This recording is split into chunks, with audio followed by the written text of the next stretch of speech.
Good morning, ladies and gentlemen.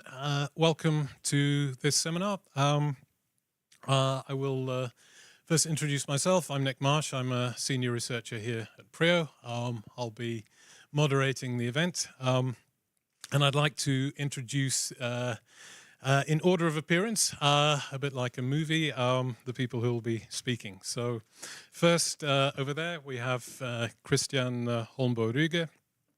He's a special advisor at NOREF, which is the Norwegian Center for Conflict Resolution.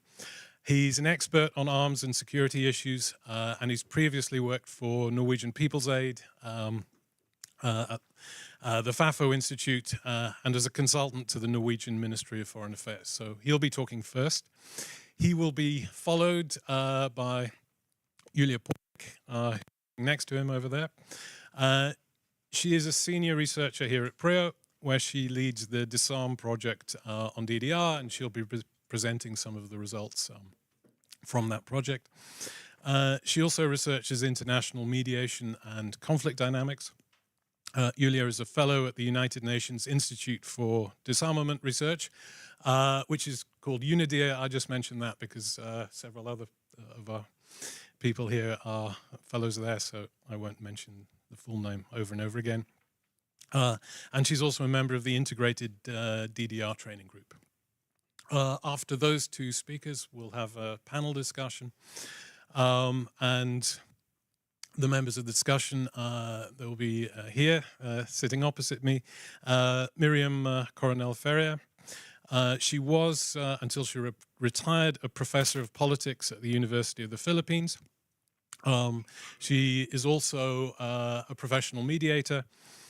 She's a founding member of the Southeast Asian Women Peace Mediators and was a member of the UN Standby Team of Mediators. Then there's Guy Lam sitting there. He directs the Conflict, Peacebuilding and Risk Unit at the Political Science Department at the University of Stellenbosch in South Africa. He's also a fellow at UNIDIR. He's also a commissioner on the high-level South African National Planning Commission, where he chairs the Commission's task team on justice, crime prevention and security. And he was previously director of the Safety and Violence Initiative at the University of Cape Town. And last is Hana. Hana Salama is a researcher in the Gender and Disarmament Program at the United Nations Institute for Disarmament Research. Currently, she is leading several projects on gender in conventional arms control and disarmament, and she's previously been a consultant to the Small Arms Survey. So first, we have Christian Ruge. Over. Thank you. I have to ask, is this on? It is? Good. Thank you, Nick, and thank you, Júlia. It was an interesting challenge to get just before the weekend, and it's a pleasure to be here at PRIO and perhaps also be able to contribute a bit to your important project. So, good morning, all. I say important project because what you have been doing in your research is to systematically examine linkages between programs for disarmament, demobilization, and reintegration, and efforts to establish peace in conflict periods over a long period. And by questioning what Nick here has termed the 1990s orthodoxy, viewing DDR as an essential component of successful peace processes, and by unpacking what the acronym DDR or DDRR or DDRRR, you can pick your choice, actually has entailed in the multitude of peace agreements over the last decades, you have demonstrated with empirical evidence in the best of PRIO traditions that it is not a panacea. It is complicated, that DDR has meant different things for different actors in different contexts, and that it's not even certain that it is a necessary component for building a lasting peace. So you have done the legwork and presented the data, and thus preparing the ground for an evidence-based and better informed discussion in the peacebuilding community of the value, utility, and effectiveness of DDR programs for peacebuilding. Peacebuilding is an ambitious undertaking. The UN has a comprehensive definition that I will not repeat, but in short, it describes it as a complex long-term process of creating the necessary conditions for sustainable peace by addressing core issues that seek to enhance the capacity of the state to effectively and legitimately carry out its core functions. So, while DDR programs are focused on bringing combatants back into the social and civilian order and reduce their capacities and incentives for continuing the warfighting by taking control over their arms, breaking up their command chains, and providing them with non-violent means of sustaining themselves, peacebuilding concerns the very functions of the state. So seen from this perspective then, DDR programs are only one out of many components that enable a state to carry out its core functions. This is not to say that DDR programs are superfluous in the transition from war to peace. On the contrary, all measures that reduce the numbers of unregistered, uncontrolled weapons in a society and that provide those competent to use them with meaningful, non-violent means of survival will increase the likelihood for a state to function effectively, thus also serving peace building. Your project raises the issue of whether DDR is an essential component of successful peace processes. The dataset show that of all the peace agreements surveyed in the 1975-2021 period, more than half did not include a DDR component. So this finding indicates that including DDR into a peace agreement may not be the critical precondition for achieving peace, as is often stated. More research into this context would help us get a better understanding of how peace building and attempts to control flows of arms and combatants interact. The project clearly demonstrates how DDR programs varies considerably over time and space. For a start, only a quarter of the DDR programs surveyed were actually comprehensive in the sense that they comprised all three pillars of weapons collection, demobilization, and reintegration. The majority of the programs consisted of one or two of these three components, with disarmament as the most prevalent activity. So it is important, of course, to be precise in the terms used when discussing measures to ensure control over armed violence is returned to the state after a war. It is easy to understand why disarmament receives the most attention in peace agreements. It is both a practical means of regaining a state's monopoly on violence by taking control over the means of armed violence, and a strong symbolic message when former combatants hand over their guns to the state they once fought. It's a concrete exercise that can be enumerated, accounted for, and transparent in its execution, a way for the conflict actors to demonstrate towards the broader community that the time for using arms is bygone. Disarmament is also interesting for other reasons. The connection between a combatant and their weapon is often quite strong. It is both an identity marker and a means of survival. Handing it over to one's former enemy has both concrete security aspects and strong symbolic connotations. This is reflected in the language preferred by different actors in various peace processes. And of course also is a testimony to the need for creativity and flexibility among those responsible for the peace processes, as opposed to sticking to a blueprint language of a UN standards, for instance.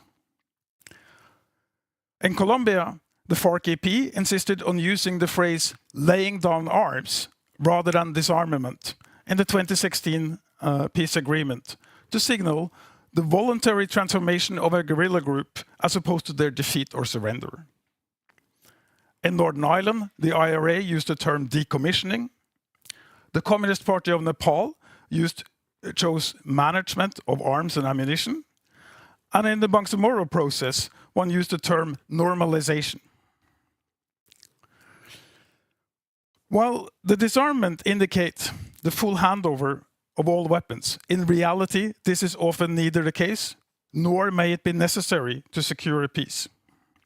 There are good indications that it is the strength of the political settlement and the conflict parties' commitment to it that determines the successful outcome of a peace agreement, more so than the number of weapons being collected. In some instances, for example, it has been important to grant former fighters the right to keep a personal weapon as a real-world adjustment to insecure post-conflict environments and as some sort of confidence-building measure. While the two Ds constitute significant logistical and implementation tasks, the demobilization and disarmament, they are still limited in time and scope. And the real challenge, as DDR pertains to peace building, comes with the Rs, the reintegration.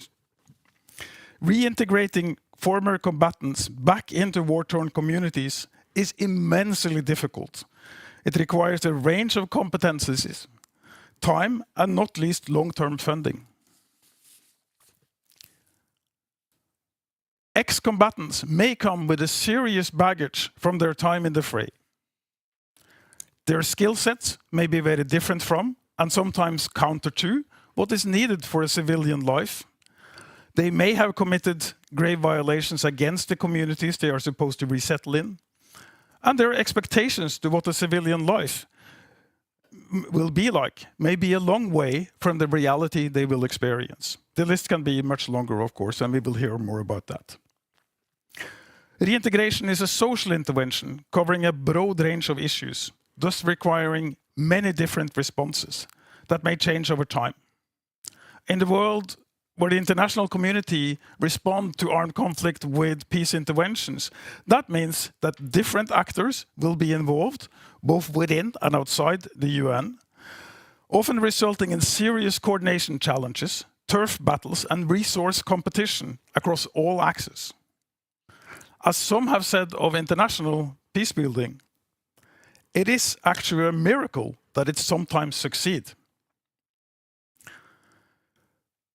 Just as well implemented DDR processes may help the transition from war to peace, we know that a flawed process may exacerbate tensions and conflict dynamics after the initial fighting is over. In 2005, I participated in a FAFO fieldwork in Monrovia in Liberia, interviewing youths who had participated in the DDR process there. The requirements for entry into the DDR programs, both in Liberia and in Sierra Leone, created a regional cross-border market for the arms and ammunition needed to present to be eligible for the stipends and the training in the reintegration program. This market was to a large extent controlled by former commanders as a way to ensure attractive reintegration packages was available for their dependents and supporters, thus continuing to uphold controlled and command structures from the war. The reintegration program also contributed to an atmosphere rewarding those who had been part of the fighting and part of the armed groups, rather than the civilians who had to bear the brunt of the war. The program was a pioneer in including children, and while well-intentioned, it also had negative consequences, as the child combatants admitted were given the same cash stipends as the adults. According to a Human Rights Watch report at the time, this policy not only undermined efforts to reintegrate them back into their families and communities, but also made them vulnerable for re-recruitment into future wars. So the risk that reintegration program reinforces or create divisions between former combatants and civilians is well known, but it requires good contextual knowledge and funding flexibility to avoid. And we know it's possible. Norwegian Refugee Council's work with demobilized FARC combatants in some regions of Colombia is a counterexample, as the NRC insisted on addressing the needs of both the ex-fighters and the local communities in which they were encamped. In the Bangsamoro process in the Philippines, the sequencing of the disarmament and demobilization was calibrated with the overall political process to negotiate and implement the peace agreement, rather than being conducted as a standalone activity. We know that there are gaps between the academic realm, to which this project belongs, and the practitioner's world, where interventions such as DDR programs are implemented. The peace-building sector is a quite anarchic place, in particular in these times when multilateralism is under heavy pressure, and the UN no longer occupies the central place it once did in international peacemaking. New actors, in particular individual states, are getting more active in mediation and peacemaking, for different reasons, of course, and not all of them altruistic in the service of world peace.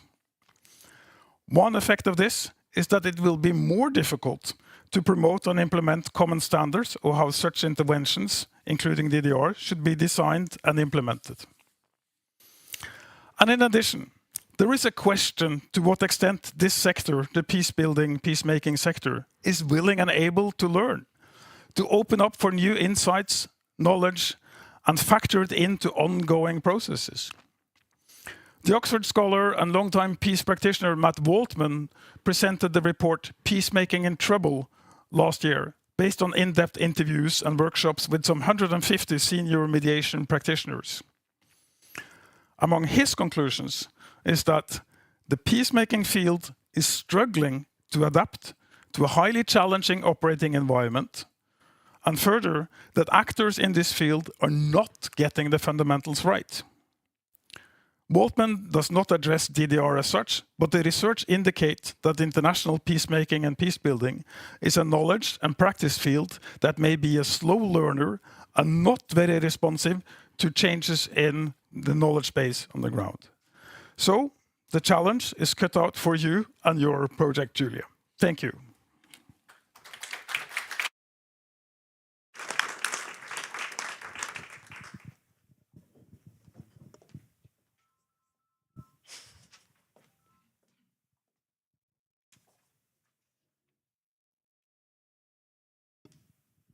I assume that this is on. Yes. Thank you very much. Thank you for this magnificent introduction, Christian, and thank you everyone for coming today. It is such a pleasure to be here and to essentially overview the very hard work of the past 4 years that several people put together. And I think I haven't heard Christian's speech before, but I have to say that he summarized quite well what we have been doing, and I will be able to build up on this now. So if you can, I will be talking you over a few slides. Don't worry, I will be the only one who's showing slides today.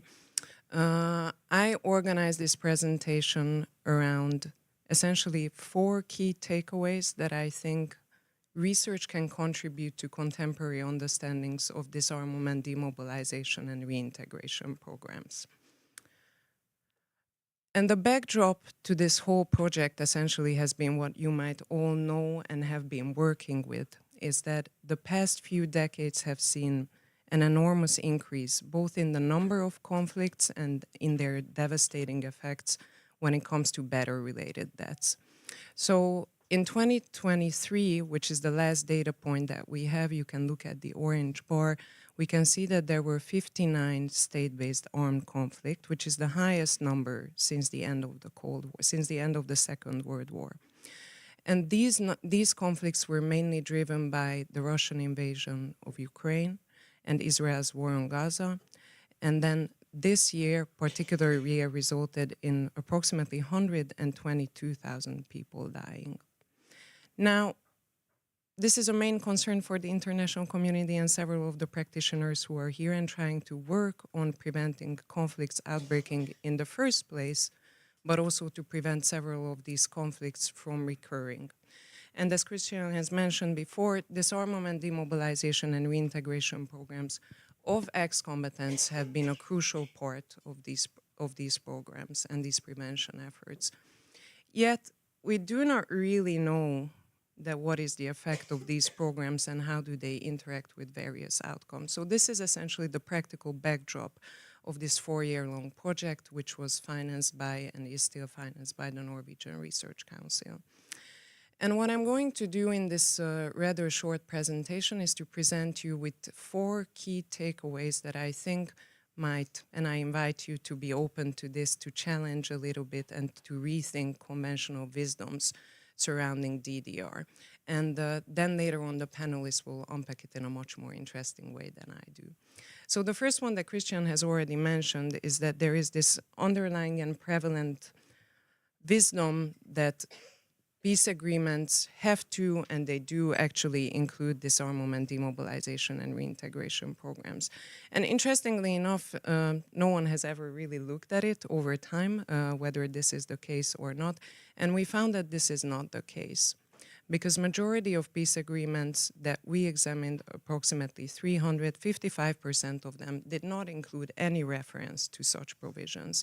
This is an interesting thing, because what happens to these conflicts that do not have this particular component but did not recur, we don't really know anything about them. The second one that has also been mentioned before is that particularly one component seems to be prevalent over time, and this is the laying down of arms. And this means that state security and ensuring the monopoly of violence still remains the priority area, both for conflict parties and for mediators. This, however, has quite important implications for the people and for the ex-combatants who can be part of these programs, because women and minors, although they are very prevalent in armed groups, because of the disarmament focus, they often do not have weapons to hand in, hence they remain excluded from such programs. And the third part, which is, I think, one of the most fascinating ones, and I would love to hear several of the practitioners who are here today to reflect upon this, apologies, is the complexities around and the emotional processes that are involved when it comes to combatants handing in their weapons, which is really not only a technical exercise for them, but they have to understand disarmament not as a status loss, but something that motivates them to hand in their weapons. And then the last thing that I invite you to think a little bit about and to contribute to our discussion later on is to rethink the conventional understanding of demobilization when it comes to breaking up command and control structures. Because what we have seen in this project, that in several cases, what is really important for various peace-building outcomes is essentially preserving ex-combatant networks and sometimes even the military structures for various positive peace-building outcomes, both for certain localities and for communities. And I have to say, it was approximately 2 minutes to say these 4 things, but it took 4 years of many, many people's work. So it's very nice, and I would love to give them a little bit of credit. Several of the people you will hear from today at the panel discussion, and I'm hoping that several of them are listening in online. And I would particularly like to emphasize the contributions of 2 people who are not here today, David Felipe Gomez and Ida Rödningen, who were the research assistants, without whom this big data set wouldn't really have been possible. And then the second group that I would really like to thank is the people, especially the ex-combatants, who lend their time and consideration to us and shared with us their experiences, of which we learned an immense amount.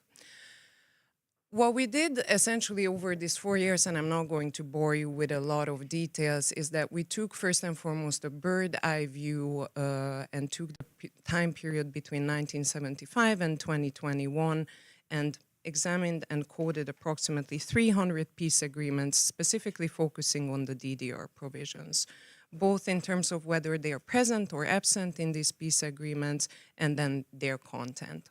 We published an open access data article on this, but we also have an interactive website that you can access from the project website, and I invite you to play around with because it is very fun. And then other than this bird eye view, because we also share the understanding that is very prevalent both in academia and in the practitioner community that DDR is heavily context dependent, we focus specifically on 5 countries and did fieldwork in Namibia, Mozambique, Indonesia, the Philippines, and extensively worked on Colombia. I will be sharing some details from these fieldwork cases too to illustrate our points. So now I'm going to unpack a little bit these 4 key takeaways that I mentioned before by highlighting, this is one quote highlighted from a UN peacekeeping document, which essentially emphasizes that a precondition for DDR is to have a peace agreement, and that DDR programs are integral part of peace agreements. And what you can see here in this graph, if you focus on the blue bar, is that you can see the decades on the horizontal on the horizontal line. Is that most peace agreements, as I said, did not include DDR provision. What we can also see over time, if you focus on the orange or reddish bar, that over time, peace agreements contain more comprehensive DDR provisions, meaning that all three components were present. But if we add up the numbers, as I mentioned before, disarmament remains the most prevalent. And this is a quote from, this second point is a quote from the UN Security Council Resolution 1325 on the Women, Peace and Security Agenda, which then encourages all parties to consider the needs of both men and women combatants when it comes to DDR. Now, this provision was written 25 years ago, and the very sad reality, this was supposed to be superimposed, but doesn't matter. The very sad reality, what we see in this particular data, and for me, this was one of the most shocking empirical findings of the project, is that approximately amongst 128 DDR provisions, only 20 in total contain any kind of references either to women or to minors. And very often these two groups are mentioned in exactly the same sentence, meaning their interest and what they need is collated. So there is still a lot more work to do, unfortunately, 25 years later on. And then, although this has been changing quite a bit in the past decades when it comes to the practitioner work, still it is quite prevalent to motivate ex-combatants to hand in their weapons by offering them cash incentive or various in-kind incentives. What we have found, though, in Colombia is that this is a little bit more of a complicated process when it comes to convincing combatants to hand in their weapons, particularly because weapons have been an integral part of not only their personal status, but a very, very important glue for creating group coherence. And the disarmament process, specifically, let's say in Colombia, featured very interestingly a changed meaning of weapons. So what you can see in this picture is the pen with which the Colombian peace agreement was signed, which is a deactivated ammunition, which has the inscription that weapons wrote our past and education rights our future. And then the other picture that you can see here in terms of trying to change the meaning of weapons but still publicly portraying it is from Mozambique, undertaken by the magnificent doctoral research of the project Monique Bennett, where you can see that the collected weapons from the ex-fighters were showcased as art pieces, which is happening all over the country. And then the last point relates again to rethink what we normally would consider as an important precondition to prevent the remobilization of ex-combatants, that is the breaking up of the command and control structure, might not only be not viable, but not desirable in all cases for peace-building purposes. So what we have seen, for example, in Indonesia, and all the case authors are here, so I invite you to have a conversation with them or ask them for further details. In Indonesia, ex-combatant networks and military structures up until today have been used for various political mobilization and economic opportunities. When it comes to the historical case of Namibia, here demobilization had, for example, a very interesting intergenerational aspect because the descendants of the original fighters still up until today organize and demand more of the veteran benefits. When it comes to the Philippines, the women-only unit of the Moro Islamic Liberation Front, after the war, for example, they did not break up, but they transformed their organization into a civil society organization, which is working for something very different now than they did before. And then when it comes to Mozambique, here what you can see in the red highlighted area, this is where most of the combatants were active while the fighting was going on, and although they were offered the option to go back to wherever they want to, they decided to stay together because the social glue that they created during the war was deemed to be important for them to maintain their relationships afterwards too. And I think I can say that I have been extremely lucky leading this project, not only because of working together with a fantastic group of researchers, but that throughout the time of the project, we were able to trying to bridge this gap that Christian was talking about, and very actively engaging and trying to inform practitioners about what we are doing and creating a dialogue with them in terms of what is that they would be interested in. So one of the things that I think highlights how important this collaboration can be is that in the latest 2024 UN Secretary General report on women, peace and security, our research results were referenced there, which I consider to be a magnificent thing. And the second one is that several of our group members are part of the integrated DDR training group, which is essentially a network that brings together academics and practitioners to share insights.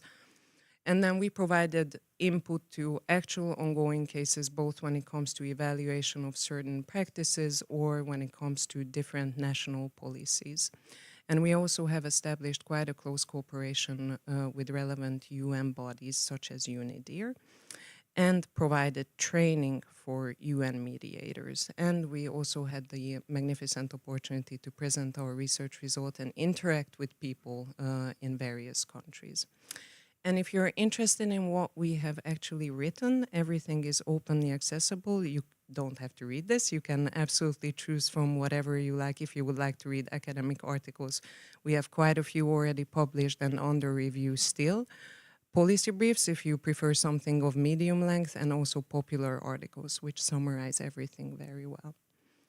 I leave it here now to give the floor to a much more interesting discussion, and thank you very much, everyone.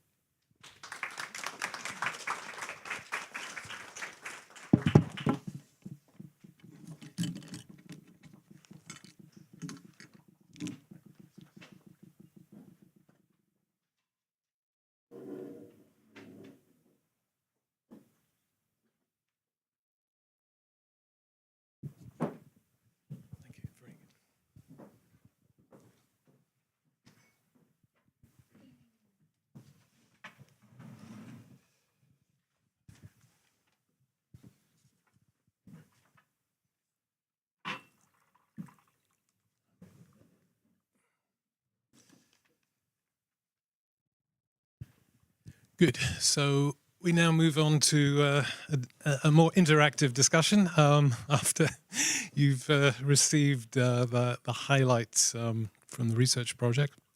I've got several questions for Guy and Miriam and Hana. So we can start off, well, I can start off at that end. And so, Guy, what do you think motivates combatants to actually lay down their arms?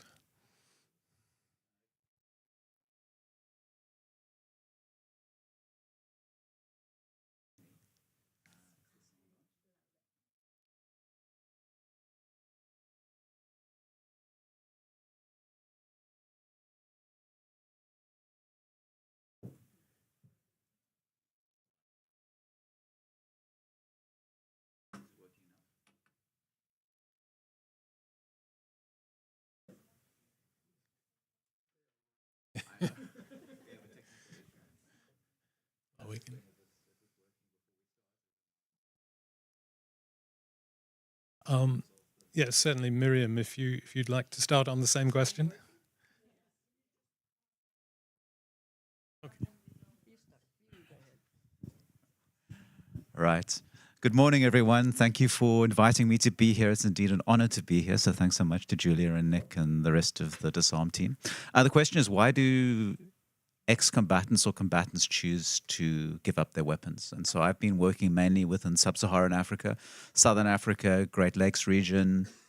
Within West Africa and Liberia, I was there as part of a UN Security Council group looking at security and arms. But also more recently working in Papua New Guinea around individuals who are armed. And for me, I work a lot on violence prevention, violence reduction, and I think quite a helpful way of thinking about this is to use a sort of ecological framework, is that there's different levels of factors, different levels of reasons. So obviously at the sort of societal level, there's a peace agreement, there are the major factions or groups involved in the conflict, whereas an agreement that you need to give up arms. These are military formations, often quite disciplined, so the commanders say you give up arms, hence you give up arms. But also there's some incentive towards that. If you give up arms, there will be certain benefits that you will gain, whether it's joining an armed group, the military, or whether it's gaining reintegration packages or job opportunities or benefits or pensions. So often that's a kind of an incentive around it. But for me, the most important or interesting ones have to do with the individual, have to do with the community. And my more recent research in the highlands of Papua New Guinea, even though these are not conventional kind of conflicts that we think about in the DDR context, but they speak a lot to individual and community. Where in Papua New Guinea, you've got a lot of local conflicts over land, use of high-powered military rifles, extensive violence that happens, destruction of property, displacement of populations. And my interviews with predominantly men involved in this conflict has been the recognition of how much damage owning a gun and engaging in violence does. And that sort of sense of, I don't want my children to suffer what we have suffered. I don't want them to go through this trauma, through this destruction. So often I think the more powerful one's often about the individual. And it's about often that sense of, do I feel secure if I give up my gun? Or will it be better for me and my family if I give up my gun? Thank you. Right. So I think to start with, it's really very difficult to motivate them. I think we already established that from Christian's and Julia's earlier presentation, and it is one of the most difficult things to negotiate. And we experienced that when we negotiated with the more Islamic Liberation Front, for example. It's often the case that there are more combatants to be demobilized than the weapons that are actually declared and are laid down as part of the disarmament process. And sometimes to the public, it's very hard to explain why. Of course, they will have many explanations for that, including the fact that it's a guerrilla warfare and not everybody has guns, or you distinguish the guns owned by the organizations as against the guns owned by the individual. I mean, that's the kind of exchanges that are going on right now as we continue the disarmament process, DDR process in the Bangsamoro, in the MILF. But at the end of the day, it's really part of the agreement, which means that they will have to be motivated. So, for example, the case of Aceh, which I did for this case study, the Free Aceh movement, which signed the peace agreement in 2005, what was very important was the loyalty to the commanders. And therefore, when the commanders had committed, the leadership, the political and military leadership have committed to this process, and the narrative that they gave out to their own combatants, which basically anchored on our struggle has now taken on a different phase. It is now a struggle that is not so much in arms, but a struggle that is now at the political level, including, of course, parliamentary elections, which is a very important component of the peace agreement. So it has to do also with how it is justified in terms of what they were fighting for and how that goes on as part of the continuing struggle for what they were fighting for.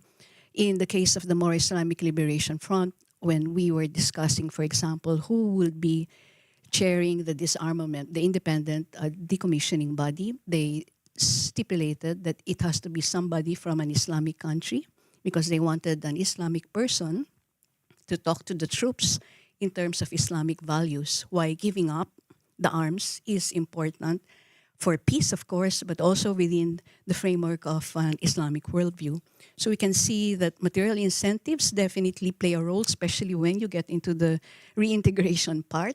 But for the actual disarming, or which we never used, as you mentioned, actually we use beyond putting weapons beyond use as part of a whole normalization package. There will have to be different other both emotional, ideological motivations to be able to convince combatants to actually put down their weapons. Thanks very much, Miriam. And then a question for Hana, more specifically. Do DDR processes sufficiently take into account the different needs of women combatants and women associated with armed groups? Thanks, Nick. And thanks for that question. I just wanted, before we start, maybe to introduce the work that we do at the Gender and Disarmament Program at UNIDIR. So we analyze the gendered impacts of armed violence and examine how gender norms shape the role of weapons in society. And we do this by carrying out research, dialogue, and capacity building in hopes that we can contribute to improving women's participation in all areas of security, including in DDR, and that would contribute to greater gender equality. And our work is funded by donors, and I just wanted to acknowledge who they are, which is Canada, Germany, Ireland, Malta, and Norway. So it's a pleasure to be in Norway and with PRIO. And I just wanted to also answer your question and say that DDR programs are not all created equal, right? Some have been more gender responsive or responsive to the different needs and perspectives of women combatants and women who are associated with armed groups. For example, in Colombia, where we know that the DDR agreement had over, or the peace agreement, including the DDR, had over 100 provisions that were based on women and children and even other sexual minorities. However, as Júlia pointed out, among the 128 peace agreement, really less than 10% globally have had any language on women or gender responsive language. And this is really surprising given the fact that women play quite a large role in armed groups. And there's research showing between 1946 and 2015 that 63% of armed group included women in some capacity. And among those groups, 45% were women in leadership positions. So we're talking about women who are really integrated into the structure of the armed group and in the leadership structure. And even in Colombia, research has found that the DDR process, institutions and practitioners did not take this fully into account in the disarmament process. And they failed to recognize that actually some women did not want to be disarmed because it took away the power that they had, the position that they had, and in some ways the protection that they had against certain types of gender-based violence or sexual violence, which they faced in the group and they risk facing outside the group because of stigmatization. So I think that there is still a long way to go in terms of a gender-responsive approach to DDR as a whole, but specifically to disarmament, which is seen very much as a male-dominated activity because weapons have been traditionally associated with men. But we know that in armed groups, women know how to use weapons. They may not own them, but they know where they are stored. And if we fail to include women in disarmament processes, we really risk an incomplete disarmament process, right? And in some instances, this includes combatants, giving in one weapon but hiding 10 at home and accessing reintegration benefits while still having the risk of reoccurring violence because of the weapons at home. I think, more can and should be done towards gender-responsive DDR, and I'm happy to maybe discuss further. Thanks. Thanks very much, Hana. So if I go back to Guy and Miriam for the next question, I mean we've heard quite a lot on this subject from Christian and from Júlia, but it would be great to hear your perspectives on, how does DDR contribute to building a sort of long-term peace? Thanks again.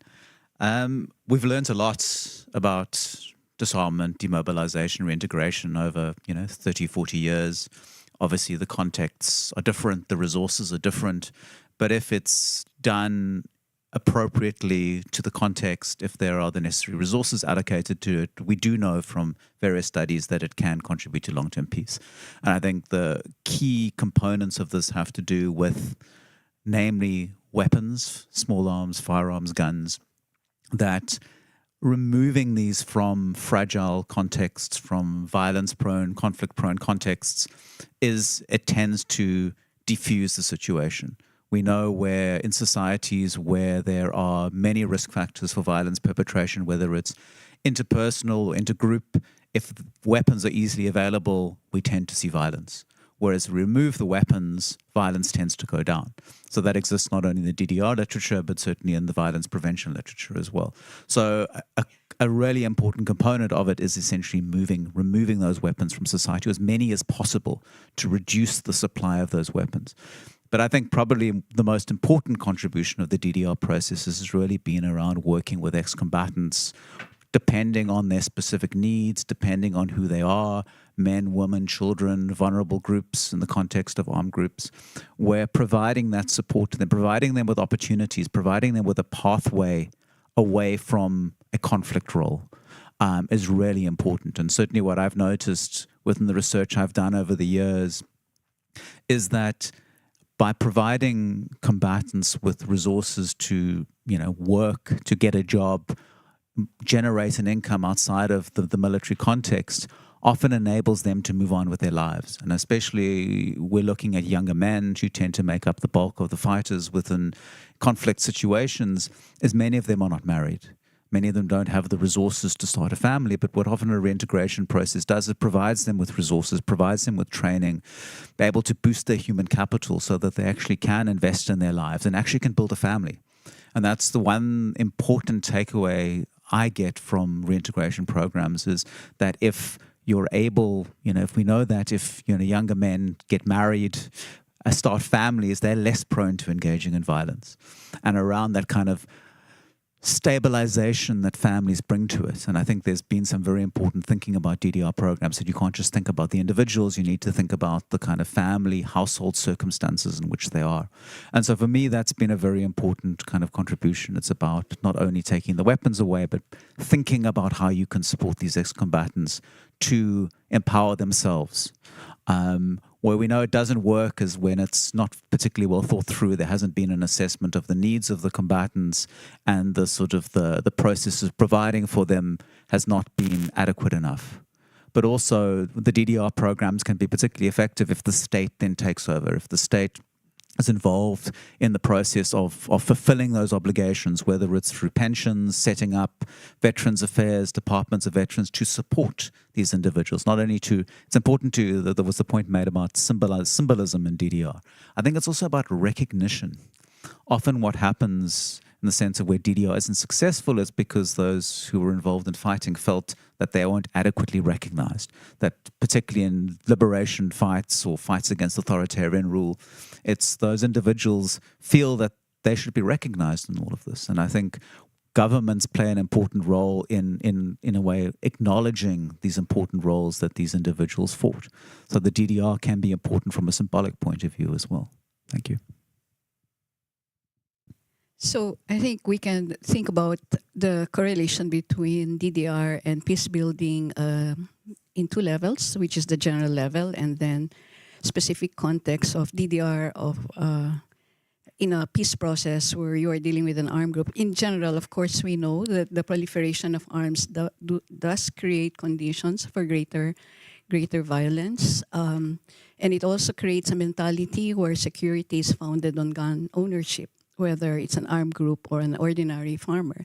So taking away the guns, it changes that mentality where security can be founded on somewhere else. And that's why when it comes to a political process like a peace agreement where you have a slew of reforms that are supposed to deliver security, economic security, political security, including enhancing the justice system. In the case, for example, of the Bangsamoro, there are 3 levels of, it's a mixed justice system, which includes Sharia law, secular law, and also customary law of different indigenous communities. So, but it's a process. It's a process, and that's why it's not easy, basically, to achieve that kind of a general taking away of the weapons in society.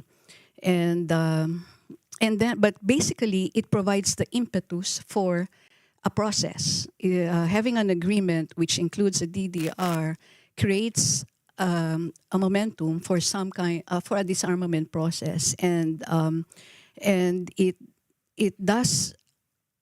Then it works that way, right? It changes the mentality. It lessens it lessens the recourse to weapons to settle scores or for whatever other personal purposes or even criminal activities where in which armed groups, for example, members of armed groups are probably involved. So, for example, but it doesn't mean that acquiring weapons again is not possible, because acquiring weapons is always possible, even in fairly managed societies. Like I'm comparing Indonesia and Philippines who have really proliferate much more less state capacity to address proliferation of weapons compared to Indonesia. But with the combatants that the former combatants I've talked to in Aceh, well, they claim that they can get weapons if they want to. But in any case, the weapons that they have, those that they did not surrender, they buried underground and they don't think they're functional anymore, which means that at the very least, it's not there, even if they have not actually been counted among the less than 1,000 weapons that were part of the formal disarmament process.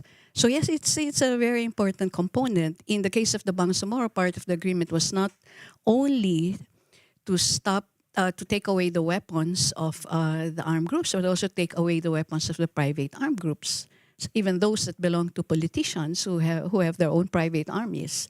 So that's a quid pro quo that they wanted, because it's not possible for one group not to have these weapons and then the other groups, criminal groups, political groups, drug lords, and so on, actually still in possession of their weapons. So it's a starting point, and it has to be part of a bigger set of reforms that create alternative forms of security.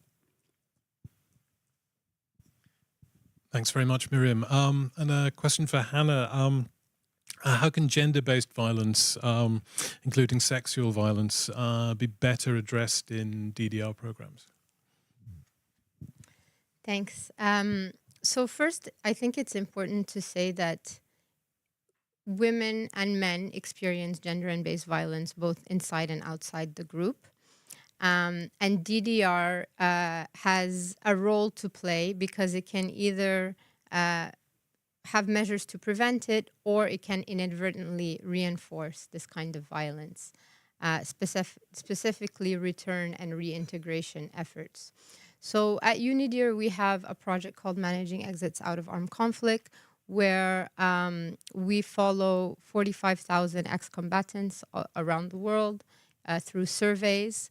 And I think the surveys have lasted for the last couple of years now, certainly 3 years. And we interview them on different issues and questions and how they feel outside the group and if they've returned to the group. And from these surveys and this research, we have looked at women and girls exiting Boko Haram, and recently published a report on this and the situation of them exiting Boko Haram and returning to different parts of the Lake Chad Basin. And we see that women and girls face specific barriers when they return and in their reintegration process. First of all, the DDR processes, they don't see them as a priority. They don't see them as threats. So they kind of overlook them, and many women bypass reintegration support and often reintegrate spontaneously and without support.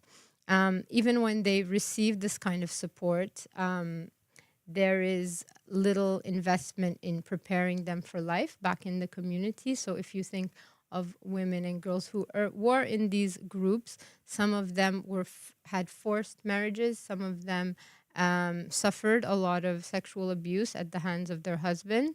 And in some of these reintegration settings, divorce is not legal. So they cannot escape this so-called marriage. And there was no process, no mechanism for this to protect these women from this. Even when in Chad divorce was legal, women and girls didn't want to necessarily separate because they were financially dependent on their husband, and they didn't want to leave their children. So there is a lot of work to be done in terms of addressing these issues and looking at the context. As Julia said, it's very context specific. But I think an important sort of mindset that we need to change is to stop viewing women as only victims, right? So they may have been victims, but they may have also been perpetrators. And in that, they have been wives and daughters, but they are their own individual with their own needs. And it should be addressed in an individualistic approach. Great, thanks very much. So next question for all three of you. Christian earlier mentioned how he thought the UN was having a less prominent, less important role in peace building. We see just over the last few weeks over in the US, USAID basically been shut down. We're also seeing huge reductions in spending in Europe on overseas aid, which will inevitably also affect the amount of money which is available for things like DDR. And you know, more widely for sort of peace building operations around the world. A question for each of the panelists is, I mean, what do you think is the future for DDR in the years to come?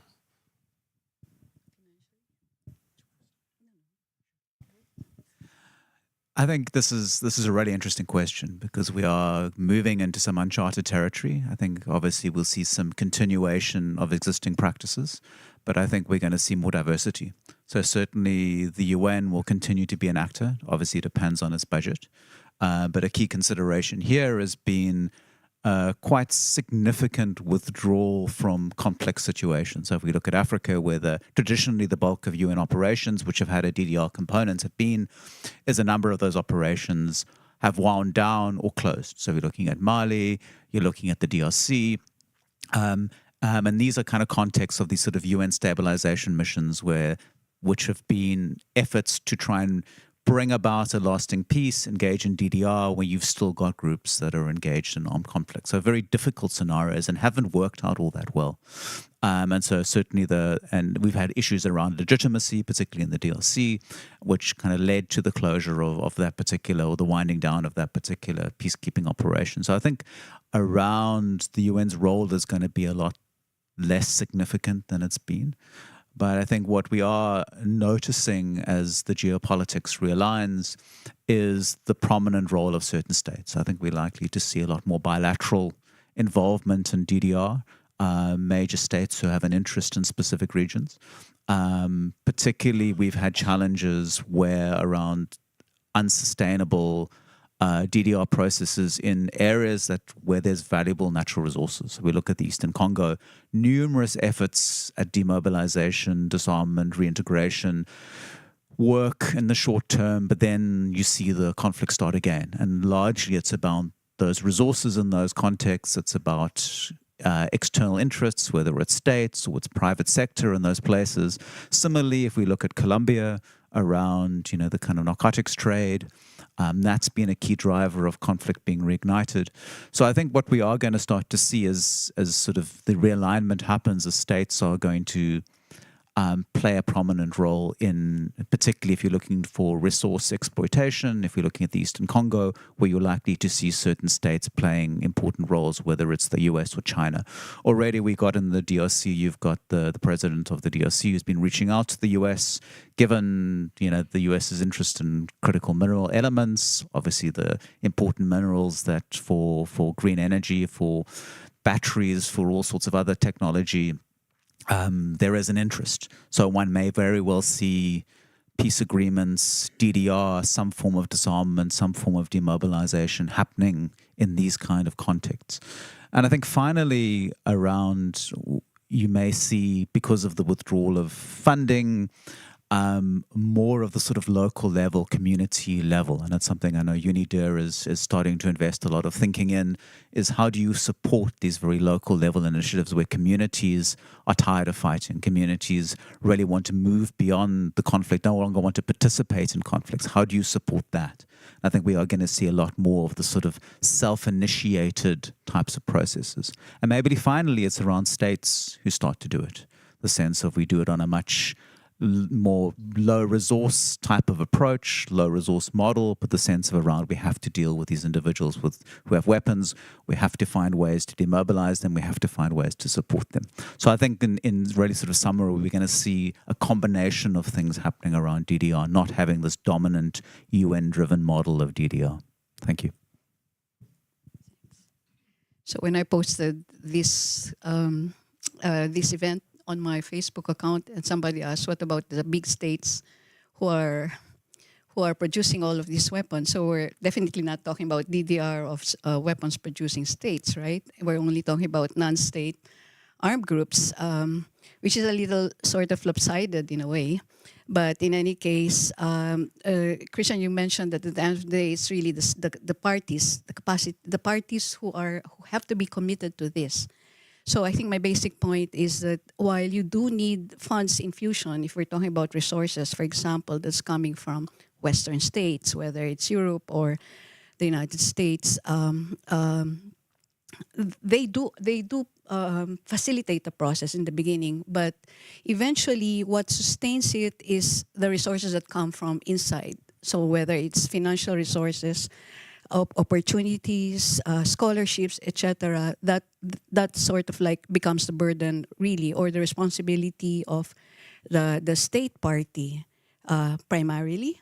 Although we may say that that's probably possible only in states which have state capacity or maybe functional states. But for example, in sub-state, national state conflicts or right to self-determination conflicts within a state, like in the case of the Philippines and Indonesia, it's really the state that will have to carry through this. But in the region, at least in Asia, we do have alternative sources of support, not only from Europe and not only from America, but of course Norway has been one of the funders for our disarmament process in the Bangsamoro. But we do have countries like Japan and Australia who are very much involved also in these peace-building processes. So I don't know if that in any case will isolate the region, especially when you think about what's going to happen now in Myanmar, in the conflict in Myanmar. And then also there's also still the problem in southern Thailand, whether in fact we really will have to rely on regional resources to be able to sustain a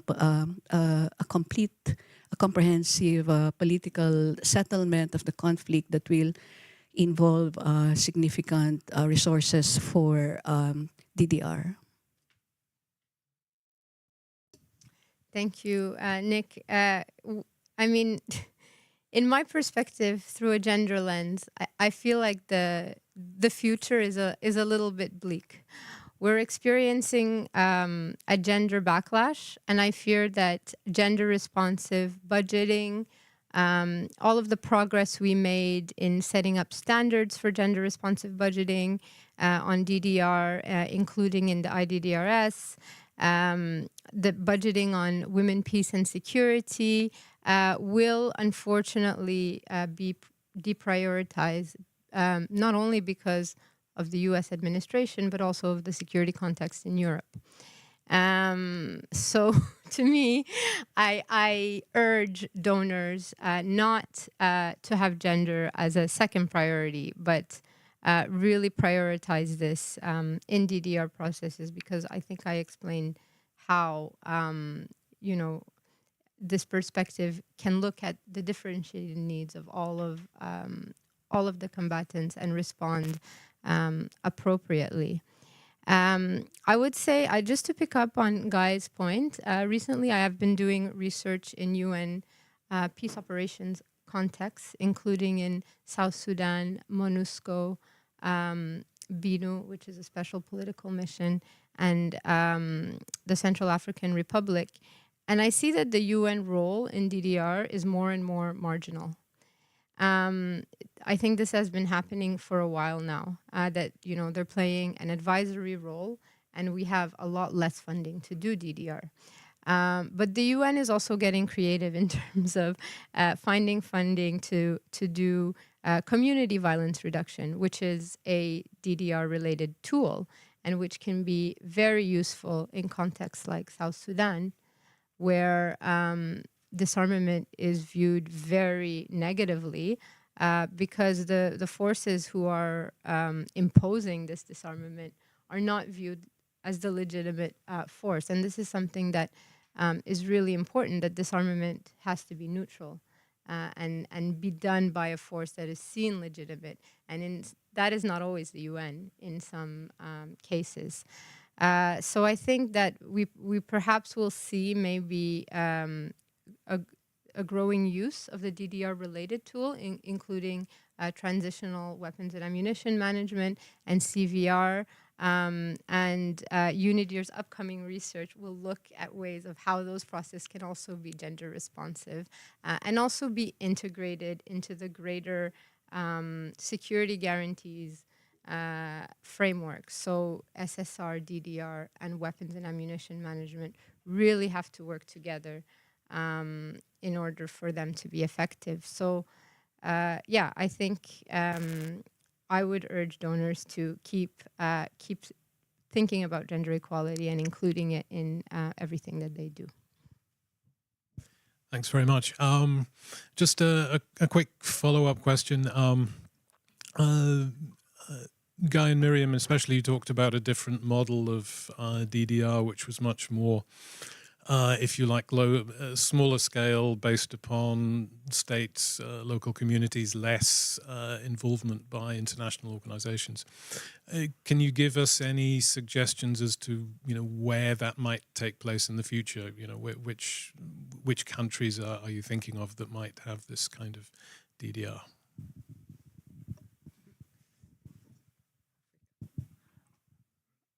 It's really difficult to give specifics on this. I mean, if we look at the current conflict terrain, we've got conflicts in Sudan. So depending on how that, given recent events with the Sudanese military recapturing Khartoum, whether that will actually lead to some, you know, developments that lead to some form of peace agreement, then I think certainly we could see something happening there. But there's so many different outside influencing factors involved that it's really difficult. This project has looked at Mozambique, and we were largely looking at the longer term view of Mozambique in this project, and Monique Bennett, who's here, has been doing work on this. But also the recent conflicts in Cabo Delgado, there was a SADC military mission there. The mission has withdrawn. It's ended its work. The violence has declined. Rwanda's there. But the problem of the combatants hasn't gone away. And so, you know, potentially there's something that can happen there if the Mozambican government of SADC is particularly interested in trying to resolve this issue. It hasn't been addressed, I think, certainly there. We can potentially see something possibly within the DRC, but that really remains to be seen. There are too many factors involved in all of this. And potentially around the sort of Sahel region, you know, there's intractable conflicts there. We may very well see kind of DDR processes happening there. Thank you. Perhaps we can really try to imagine what's going to happen to Myanmar, which is now, of course, under the weight of the massive earthquake that has happened and the fact that they are in a civil war where so many scores of armed groups are actually involved in different ethnic states, but also within ethnic states, you would have several armed groups. And how it ends is something to be seen. Is it going to be the victory of one camp and the subjugation of the other? Or it's a civil war, after all. Or is it going to be through a political process where you will still have the military playing a significant role and would still be the dominant other party vis-a-vis the rest of the other parties? So it will depend, but what we can imagine is a very complex process of taking away or laying down the weapons at different levels: community level, state level, national level. And who will be facilitating that? I think we will have to rely a lot, of course, international support will be necessary in terms of providing like guarantors, independent monitors, etc., and the financial resources. But a lot will depend on the organized forces that we are seeing now, which constituted by both civil resistance forces, meaning those who are not armed but are engaged very much politically, fighting the dictatorship, the junta, and of course the different armed groups. So there's a lot of organized base to be able to actually construct a process that depends a lot, a disarmament or a DDR process that depends a lot on the community through these different organized forces to be able to really achieve one that is owned by the people themselves. That's right. That's fine. Okay, thanks. Thanks very much to the panelists. We now have about 15-20 minutes available for any questions from the audience. I'd like to say before... Oh, Agneta, you had your hand up, sir.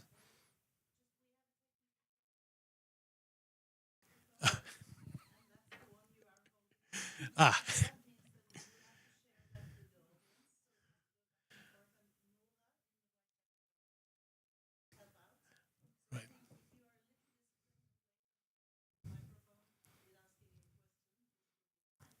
Well, we've just heard about how the UN has to adapt to constrained resources, so I'm sure we can do that as well.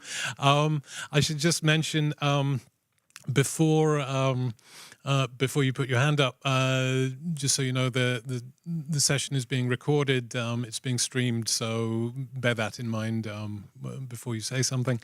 And if you could introduce yourself before you ask your question, that would be much appreciated. So who would? I saw you first, madam. And you second. So. Well, let's take the two questions in a sequence. Then we have less running around with the microphone. Okay.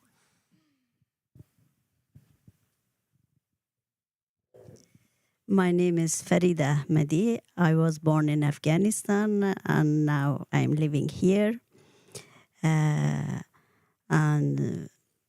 thank you so much, PRIO, to make very good research present here, and this is the result of my participation in PRIO to write From War to Peace, Our Global Responsibility.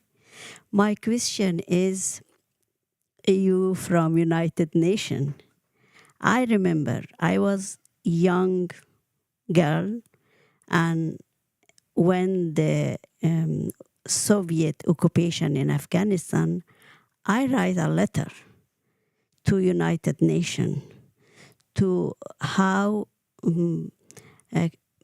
I ask United Nations to include women in negotiation, but never answer me. Have you some research about Afghanistan and huge depot of weapons in Afghanistan? I would like to know.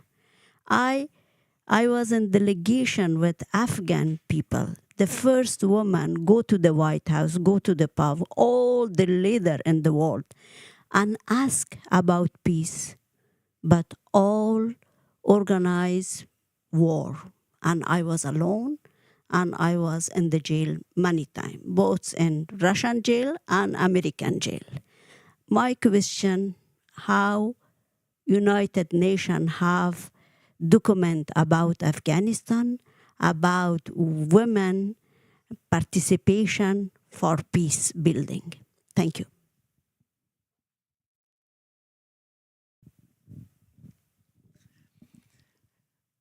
My name is Ingeborg Breines. I have a long experience with UNESCO and with the International Peace Bureau, now a peace worker. Thank you for very interesting presentations. I have one question and one comment. And the question is perhaps reflecting negatively on my own understanding, because I thought it was a discussion on how do we counter the militarization that is ongoing, but I didn't understand that it was only relating to non-state actors. Still, even though it might be unfair to ask you, but since you put emphasis on the psychological process that the combatants have to go through when handing in their weapons, could you give advice as to how do we confront, so to say, politicians or those who profit from the militarization from a psychological point of view? How can we approach them to understand truly that the militarization is not the way to peace? Weapons are not the way to peace. The comment is on the UN. I think that we peace workers, peace researchers, etc., are, what shall I say, are very much having an obligation, I would say, to speak up the UN.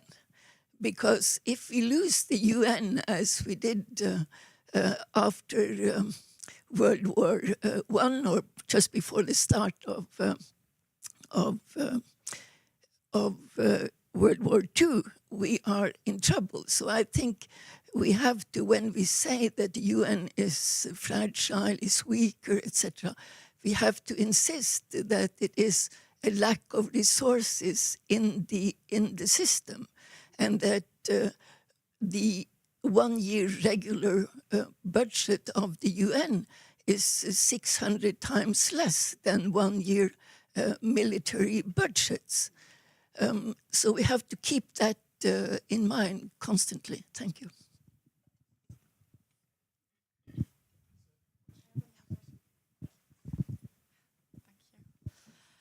Hi, I'm Viola Eberle. I'm a former master's student from UAIO, from the Human Rights Masters. And I have a question regarding what you said earlier as well, because probably like the next president of like the UN General Assembly will be Annalena Baerbock. And my question is what we can expect from her, because she was the one bringing forward like the feminist foreign policy for Germany. So like she has a big gender, or big, maybe not, but gender approach at least. And so my question is, can we expect from her to bring in more like the gender perspective, even though like the position is that she will hold is more symbolic in a way, maybe, but yeah.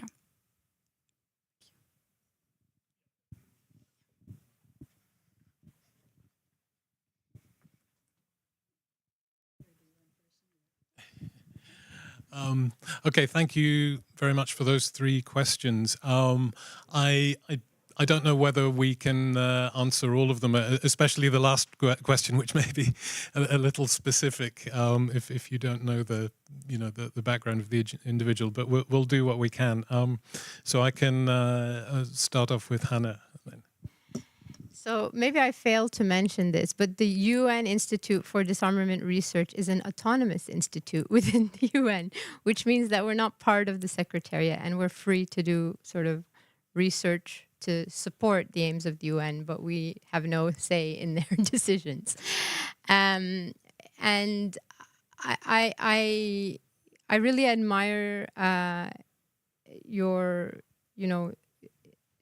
your activism in Afghanistan. I think it's really needed. I'm not really sure what the UN specifically is doing. I know that we are reporting on human rights violations in Afghanistan, and that previously there was the United Nations Mine Action Service that was very active in weapons and ammunition management in Afghanistan, but I don't know how active they are now. So sorry that I can't give you any updated information about the UN's activities in Afghanistan. There is still the mission, UNAMA, which continues to record these human rights violations, including against women and girls.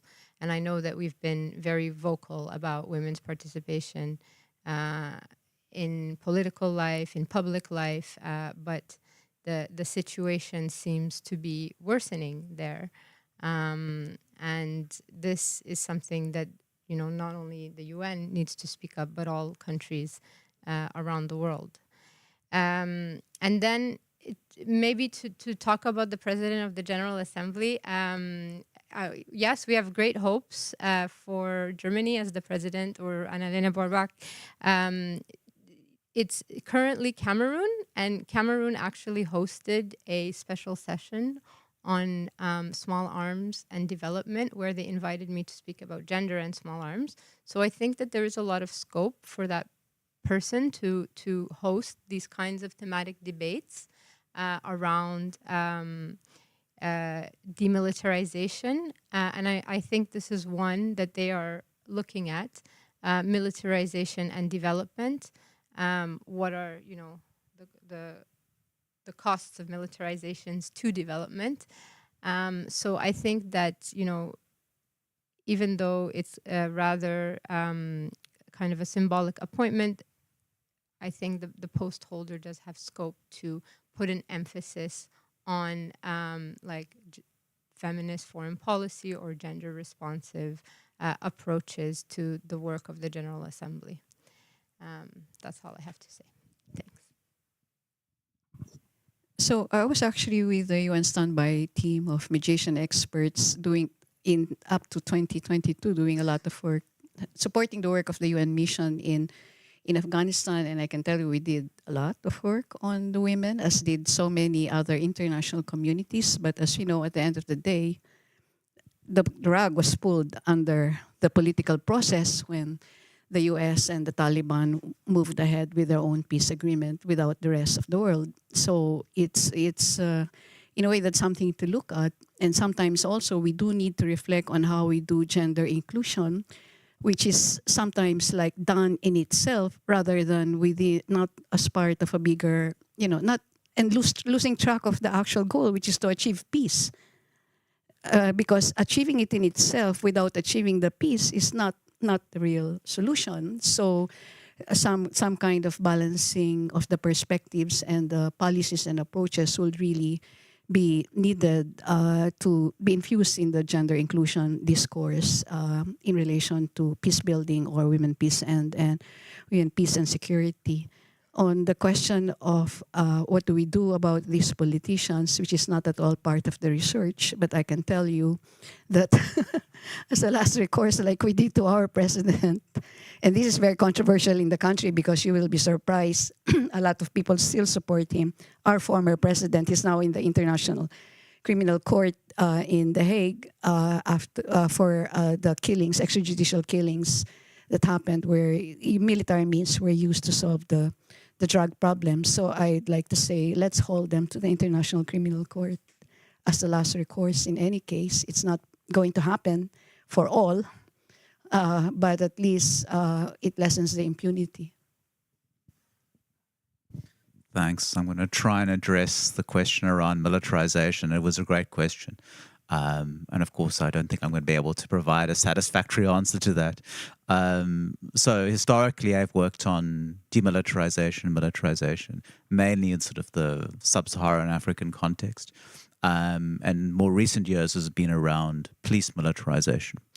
But the sort of general comment, and I suppose everyone who works on militarization knows that when we have increases in militarization, the casualties tend to be democracy. The casualties tend to be peaceful alternatives. When we militarize, we tend to then view every problem as a nail where we use a hammer to address that problem. And it tends to exacerbate situations. And our biggest problem with militarization is it's ideological. And often those governments who are pursuing it are operating in a period of fear or panic. And hence the solution is we need to arm to defend ourselves. And this is the only solution. And it's very dangerous when you've got a majority of your population behind you. To use our own personal experience in South Africa has adopted, because it's a very dangerous country, very high levels of crime. The government approach has been to combat crime, use quite aggressive forms of policing in high crime areas, and that's backed up by popular support. We need to punish the criminals. We need to arrest the criminals. We see this happening, playing out in the context of Latin America as well, the mano dura, the iron fist approach to it. But certainly what we're now seeing in the kind of rearmament that's happening within Europe, the announcements about greater rearmament, increasing of defense budgets, that means there's more going to be a focus on finding forceful solutions or threats to defend oneself rather than trying to solve the kind of peace issues. I think the only solution here is really to go back to the 1960s and look at the power of peace activism. I think that's really only it's where we still do live in many places in democracies, and leaders do have to listen to its citizens, and it's around the power of the people. And I think that really is where I think the sort of the challenge has to come from. I can't think of anything else. Obviously, civil society, you've got the kind of role of international organizations can play there, but I think ultimately it has to go back to the people. But it's going to be a long fight, unfortunately. Sorry, I couldn't be more positive. Thank you.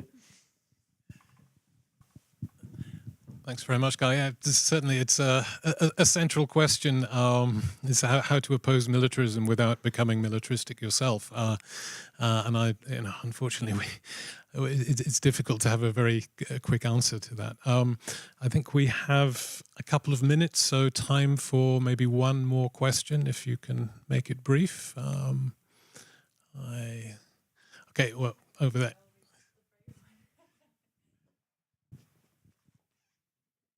Thank you. Yeah, thank you for these very insightful presentations and the panel discussion. My name is Victoria Kratel, and I'm a PhD student at Højskolen Christiania in communications and leadership, so something entirely different. But I'm very interested in research, and you all did a lot of field research and field work. And I wondered how you navigated to get into these communities, if you've used established infrastructure, or if you have this one designated leader somewhere that you use as an in. And you spoke a lot about incentives for local disarmament. And I also wondered about incentives for participating in research, for example, answering the surveys or getting people to speak. So is there money involved in this research? So I would just love to know a little bit more about the ramifications of it all.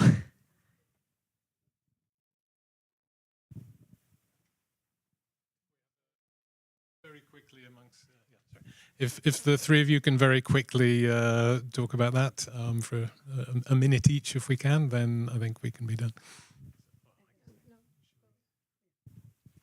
So when it came to contacting ex-combatants, in the case of Aceh, it was very important to have a good person who knew everyone and who was trusted and respected, because they will not speak if the person with you is not somebody they trust, including your translator. But it was crucial to have that kind of both a key informant and your key contact person. But when it comes to the methodology, for example, of a focus group discussion, it was impossible to have a formal focus group discussion. They will not sit there in that kind of a way. It had to be more interactive. It had to be, and then you had to address some of the dynamics, like if it's a group of former combatants where the former commander sits, there's an hierarchy that's present, and so it requires really teasing out responses also from the rank and file and ensuring that everybody gets to speak up.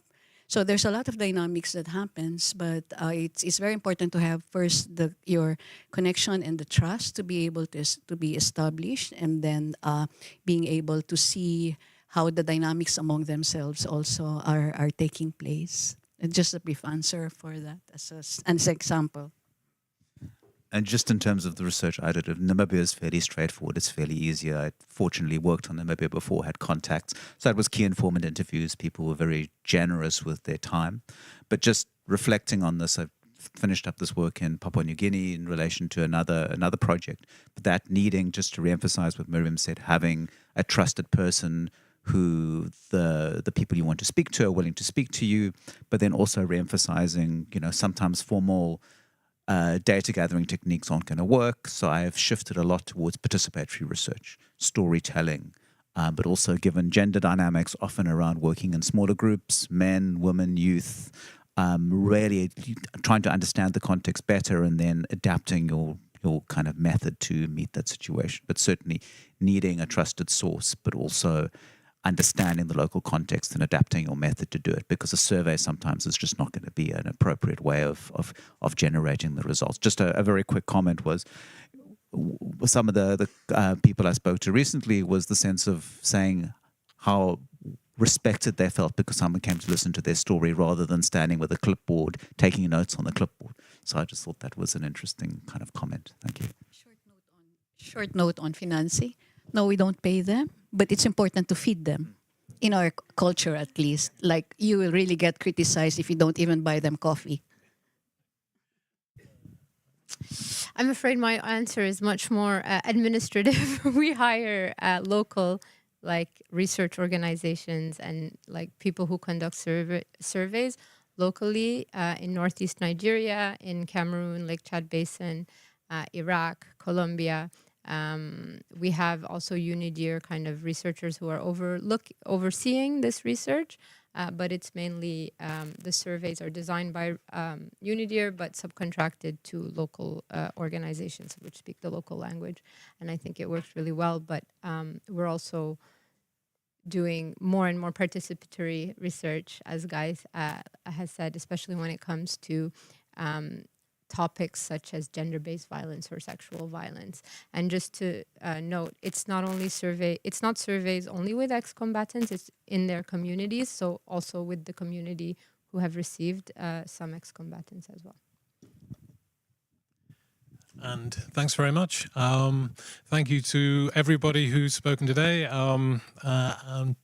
And also thank you for the audience for your attention. There is some food at the back of the room, so you're welcome to enjoy that.